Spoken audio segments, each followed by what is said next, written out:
Three biggest gym mistakes I made as a beginner. Been on the lifting journey for 5 years, and to be quite honest with you, I didn't make that many mistakes. All right, I didn't.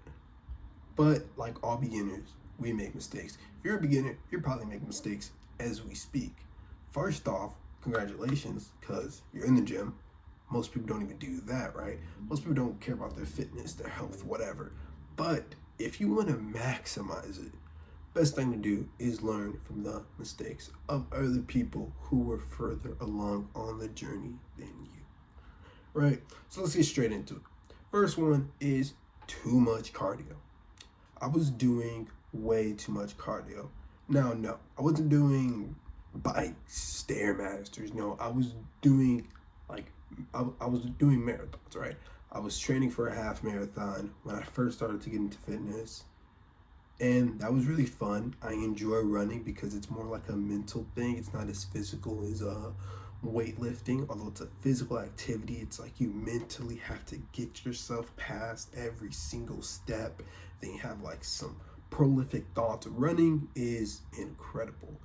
If I didn't love weightlifting so much, or if I didn't love how weightlifting kind of made me look, then I would be an avid runner 100%.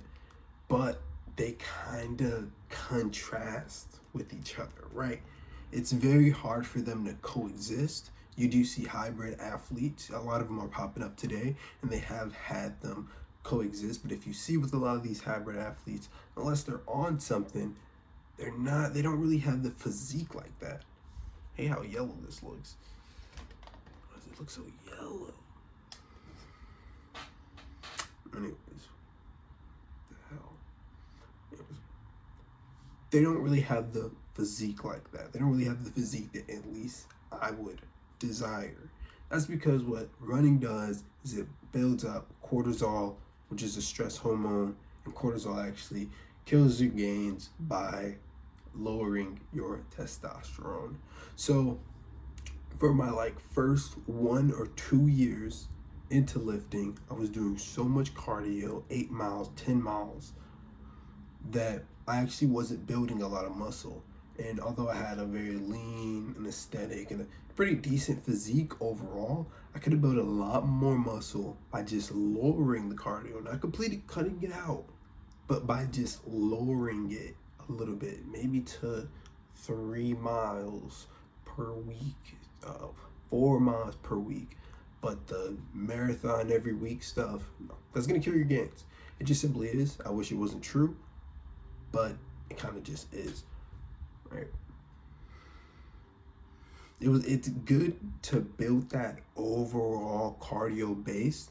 That's gonna help you a lot with leg days and any other workout.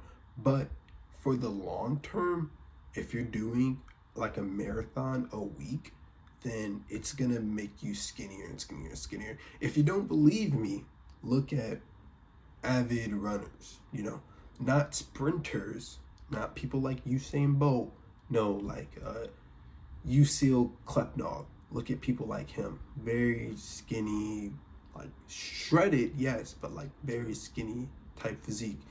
It burns a lot of cardio, it burns a lot of calories too. I can go on and on and on, but overall, running a shit ton, it's just gonna kill your gains.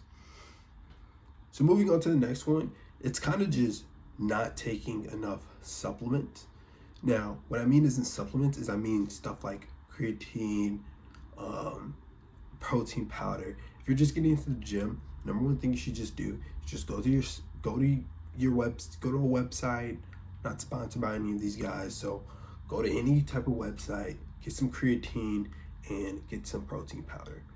I just started taking creatine on the daily, and I can already see what people mean as in, oh, it makes you look fuller, it makes you look bigger, and I thought I was cool, by not taking creatine. Oh, look, I got this far without taking creatine. Why do I even need it?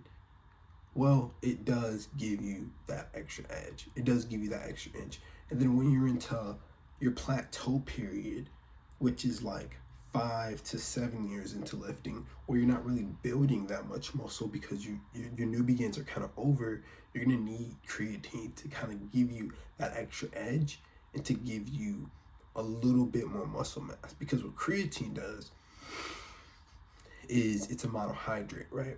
So it puts water into your body. It actually makes you fuller by putting a little bit of water into your muscles, and it saturates the muscles with more water. Which is important because 90% of our bodies are made of water, or 70% of our bodies are made of water. Most of our organs and all this shit is just water, right? So how I think of it, right? If you're getting bigger, you're gonna need more. So you're gonna need more calories. You're gonna need more protein. You're gonna need more water, right? So get a protein powder, get a creatine. Some of these things can be a little expensive, but if you got like $100, you can pretty much get all the best quality shit, right? You can get the best protein you want. You can get the best creatine you want. Also, I would add to this list, taking pre-workout. You got you got creatine, you got your protein powder. All you have to do now is just lift the weights, and you will watch the gains explode. And people are going to be like, oh, are you natty? Are you natty? Are you natty?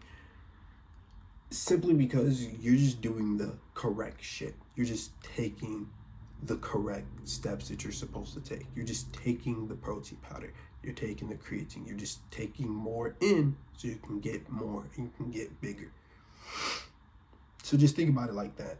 If you want to get bigger, you're going to have to take more stuff.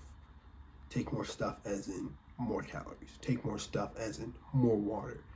Take more stuff as in just more protein, right? Think about it like you're not supplementing who you are now. You're supplementing your future self. So you're supplementing, you're feeding your future body. Think about it like that, right? The last point that I got is not recording more lifts. So this is something I got a problem with now. I don't really like bringing the big ass tripod and the phone and all this stuff and all this equipment into the gym, and I just don't really like it. I like being really locked into my workouts. I don't really like people looking at me when I work out or when I get the camera or whatever. But it's something I gotta work on even now, and it's something that I really prized when I first started working out. So when I was first working out and I had the rings and I was in my garage and I was doing that, I prized those videos. I showed those videos so much on social media because that was the beginning. And if you're really committed to this journey, you're going to have a body transformation. And that's the greatest, that's kind of the greatest part.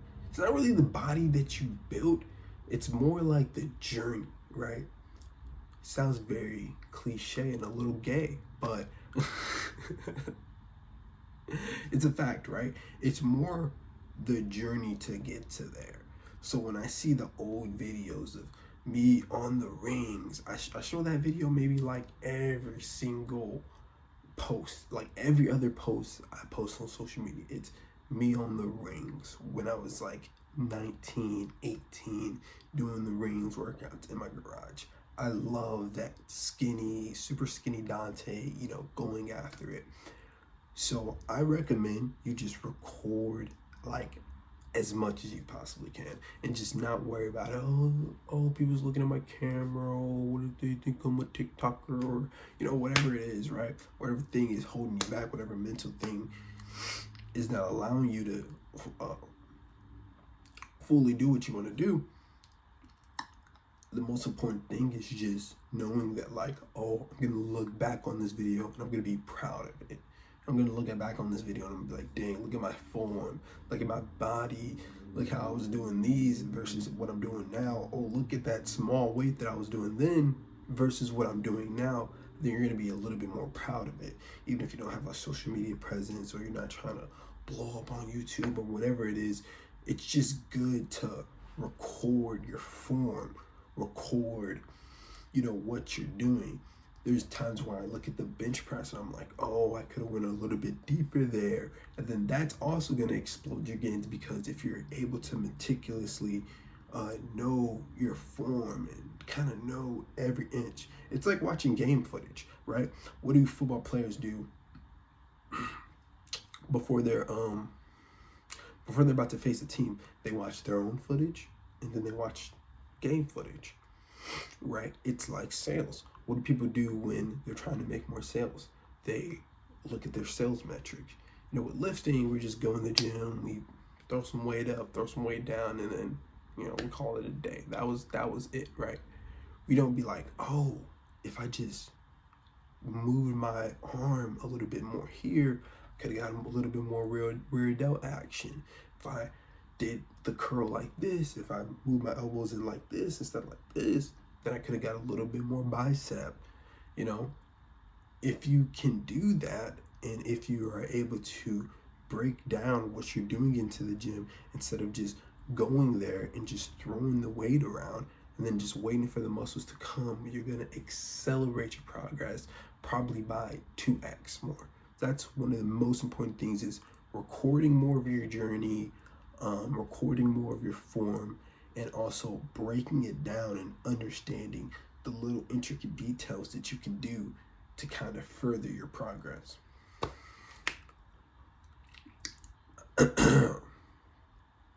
That's it for today, guys. If you like this video, give it a like. And if you want any coaching or any help with that, the link is in the description. I'll see you in the next one.